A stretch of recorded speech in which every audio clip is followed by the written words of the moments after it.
David Porter, 43, a stoic man with weary eyes, sitting with his 15-year-old son Jerry outside a gray prison building. As Gwen Porter, 39, walks out, her face a mix of shame and defiance, David's voiceover begins. They say betrayal breaks a man, but sometimes it can forge something stronger. This is the story of how I lost everything and found a way to rebuild. David Porter always prided himself on being a family man. At 43, he had built a life most people would envy: a stable job as a mechanical engineer, a comfortable home, a loving wife, Gwen, and a bright teenage son, Jerry, who was wise beyond his years. His days were busy but fulfilling, and his nights were spent enjoying Gwen's warm laughter and Jerry's witty humor. When Dwayne, David's 36-year-old younger brother, called with a plea for help, David didn't hesitate. Dwayne had fallen on hard times again, his dream of becoming a musician leaving him jobless and broke. Out of brotherly duty and compassion, David opened his doors, inviting Dwayne to stay until he got back on his feet. At first, Dwayne's presence seemed to inject a fresh energy into the household. He charmed Gwen with his jokes and strummed his guitar late into the night, serenading the family with melodies that spoke of dreams and second chances. David, ever the responsible brother, felt a quiet pride in giving Dwayne a place to recover. But cracks began to form in this picture-perfect setup. Gwen's laughter, once reserved for David, now lingered on Dwayne's quips. Dwayne's easy charm began to feel less like a blessing and more like an intrusion. And though David brushed it off as harmless at first, there was an unspoken tension creeping into their once happy home. It started with Jerry, David's perceptive 15-year-old son. One evening, as David returned home from another long day at work, Jerry approached him hesitantly.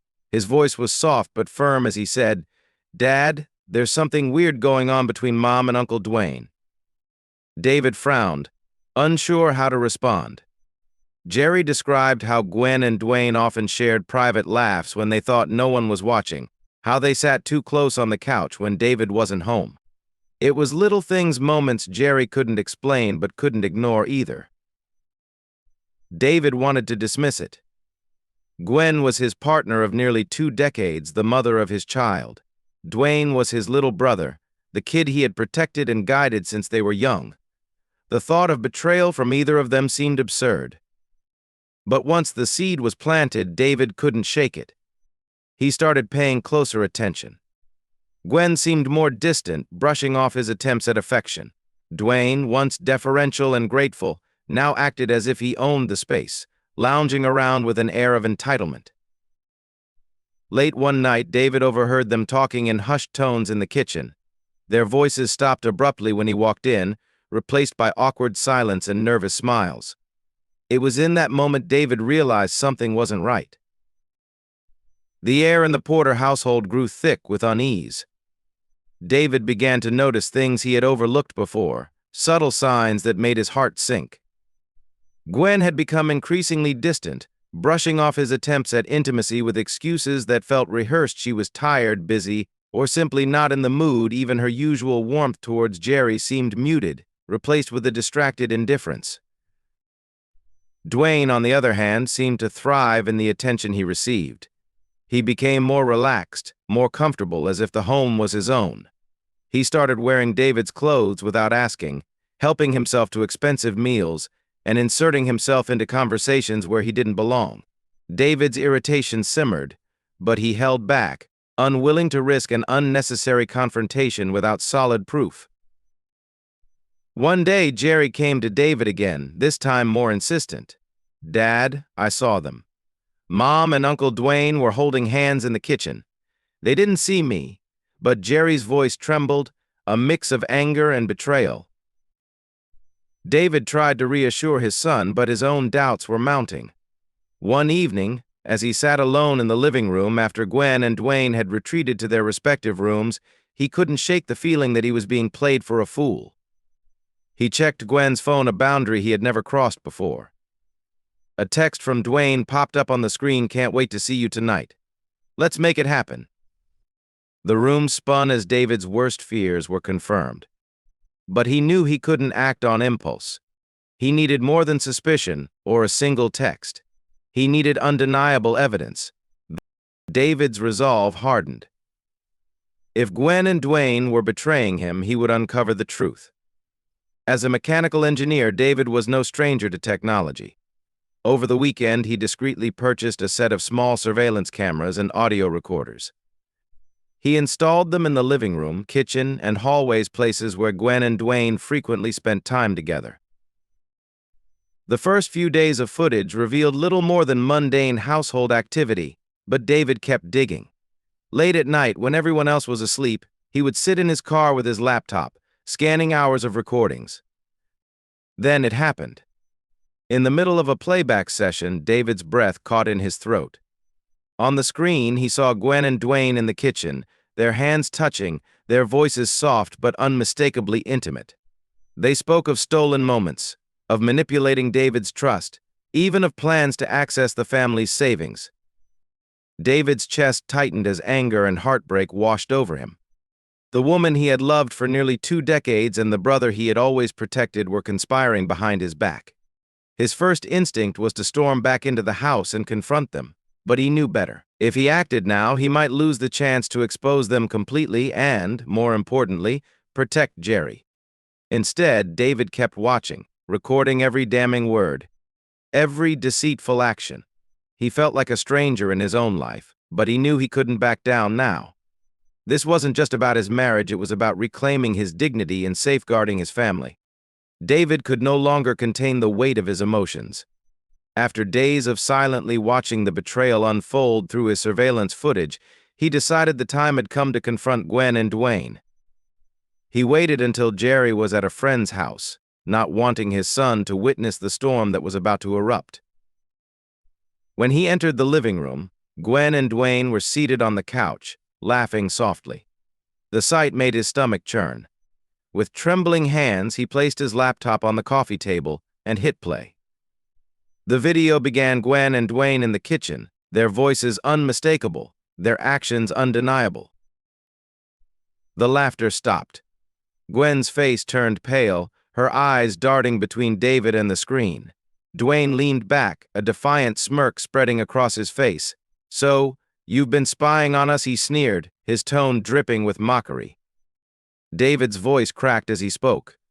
"How could you? Both of you. In my own home with my own family. Did I mean nothing to you?" Gwen opened her mouth, but no words came out. Dwayne, however, wasn't done. He stood up, towering over David, his smirk turning into a sneer. "You're pathetic, you know that? You work all day, leaving her lonely. This was bound to happen." What happened next was a blur. Dwayne lunged at David, fists flying. The two brothers grappled, their fight brutal and chaotic. David, no match for Dwayne's physical strength, was quickly overpowered. He hit the ground hard, his vision blurred by pain. As he lay there, blood trickling from his lip, he caught a glimpse of Gwen standing frozen, her face a mixture of guilt and horror. This wasn't just betrayal, it was humiliation, and it burned deeper than the physical pain. David woke up the next morning in a hospital bed, his face swollen and bruised. Dr. Goldfarb, a calm yet firm presence, examined him carefully. "You've been through a lot," she said, her voice tinged with concern. "But this isn't just about healing your injuries. You need to protect yourself and your son." David hesitated, unsure of what to do.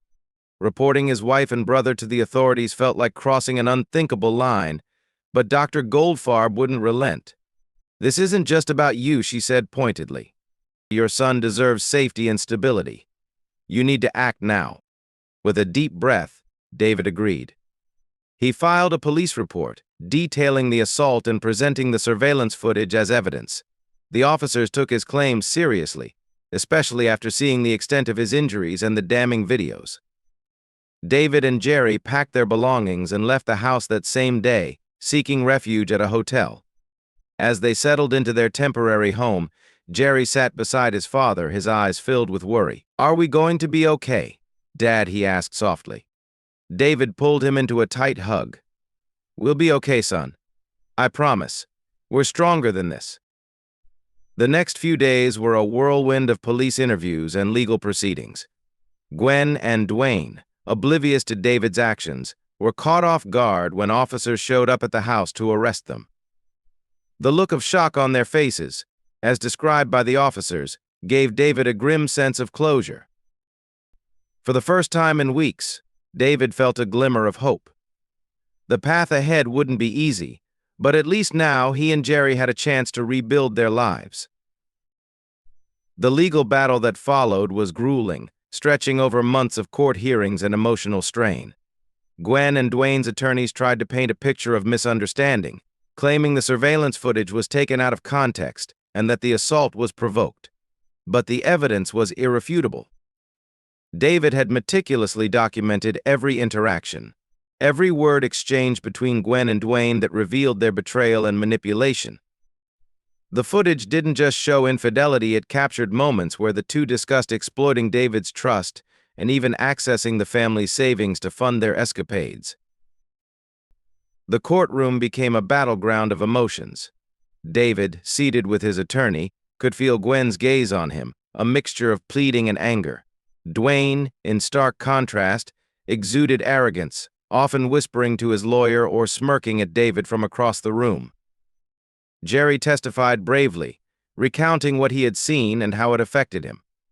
His words struck a chord with the jury, a young boy forced to witness the unraveling of his family because of selfishness and deceit. "They didn't just hurt my dad," Jerry said, his voice trembling. "They hurt me too." The trial revealed more than David had anticipated. Financial records showed that Gwen and Dwayne had been siphoning money from a joint account for months. Friends and neighbors were called as witnesses, many testifying about Dwayne's inappropriate behavior and Gwen's suspicious actions. In the end, the jury deliberated for just 2 hours before delivering their verdict guilty. Gwen was sentenced to 7 years in prison for fraud and conspiracy, while Dwayne, whose charges included assault and grand larceny, received a harsher sentence of 15 years. David felt a bittersweet relief as the gavel struck. Justice had been served, but the scars of betrayal would take much longer to heal. As Gwen and Dwayne were escorted out of the courtroom in handcuffs, David closed his eyes, taking a deep breath. For the first time in months, the nightmare was over. The days following the trial were a strange mixture of relief and sorrow for David and Jerry. They had won, but the cost of that victory lingered like a shadow over their lives. David couldn't help but reflect on the years he had shared with Gwen, the laughter, the shared dreams, and the promises they had made. It was hard to reconcile the woman he once loved with the person who had betrayed him so deeply. Jerry, too, struggled to process everything. At just 15, he had witnessed the collapse of his family and stood alongside his father as they fought to reclaim their dignity. But despite the pain, there was a newfound closeness between father and son. They leaned on each other, finding strength in their shared determination to move forward. David decided it was time for a fresh start. He sold the house, the place where so many memories, both good and bad, were tied to Gwen and Dwayne's betrayal. With the money, he purchased a modest home in a quiet neighborhood where he and Jerry could begin anew. Father and son fell into a rhythm, rebuilding their lives piece by piece. They cooked meals together, laughed over old movies, and spent weekends fixing up their new home. Jerry excelled in school, finding solace in his studies and sports, while David rediscovered old hobbies, like woodworking and gardening. On the day Gwen was released from prison, David and Jerry waited outside the facility, as they had promised. Gwen emerged, thinner and more subdued than they remembered. She offered a faint smile, but the distance between them was palpable. David handed her a bag containing clothes, some money, and a note. "This is for you to start over," he said simply. Gwen looked at him, tears in her eyes, but he didn't linger. He and Jerry walked away together, leaving her to make her own path. As they drove home, Jerry turned to his father. "We're going to be okay, right?" David smiled, his heart lighter than it had been in years. "We already are, son. We already are." Months turned into years, and though the pain of betrayal never fully disappeared, David and Jerry began to thrive in their new life. However, reminders of the past had a way of creeping in. Gwen, now out of prison, reached out periodically, hoping to reconnect. Her letters to Jerry were cautious, filled with regret and attempts to explain her actions. Jerry, now a young man nearing adulthood, struggled with how to respond. "Dad," he asked one evening, holding one of Gwen's letters, "do you think people can really change?" David sighed, setting down his coffee mug. "I think people can try, Jerry, but it's not up to us to fix them.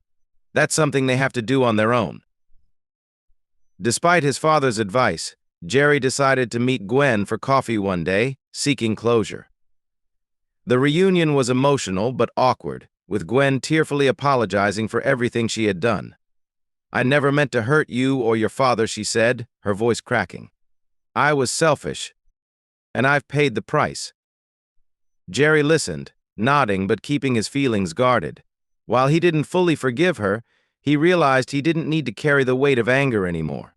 When he returned home, he hugged his father tightly. "I'm done letting the past control me, Dad," he said. David felt a swell of pride in his son's resilience. For David, the past lingered in quieter ways. Occasionally, he'd dream of Gwen and Dwayne, waking up in a cold sweat. But those moments became rarer as he focused on the present. He found solace in simple pleasures, working in his garden, spending time with Jerry, and eventually opening up to the idea of dating again. David's journey wasn't just about healing from betrayal, it was about rediscovering himself. Over time, he began to embrace the life he had rebuilt. He joined a local community group, made new friends, and even started a part-time business crafting custom furniture. Jerry, now in college, continued to grow into a confident and compassionate young man. He often called home to share his successes and struggles, always ending the conversations with, "Love you, Dad." The bond between father and son was stronger than ever, a testament to their shared strength through adversity. One day, while cleaning out a storage box, David found an old photo of him, Gwen and Jerry, during happier times. Instead of feeling the sharp sting of pain, he felt a quiet acceptance. The past, with all its heartbreak and lessons, had shaped who he was, but it no longer defined him. David began dating a kind, supportive woman named Ellen, who brought warmth and laughter back into his life. Jerry met her during a holiday visit and approved instantly. "She's good for you, Dad," he said with a smile.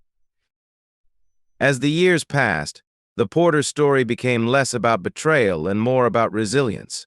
David often reflected on how far they had come, grateful for the lessons learned and the future they were building.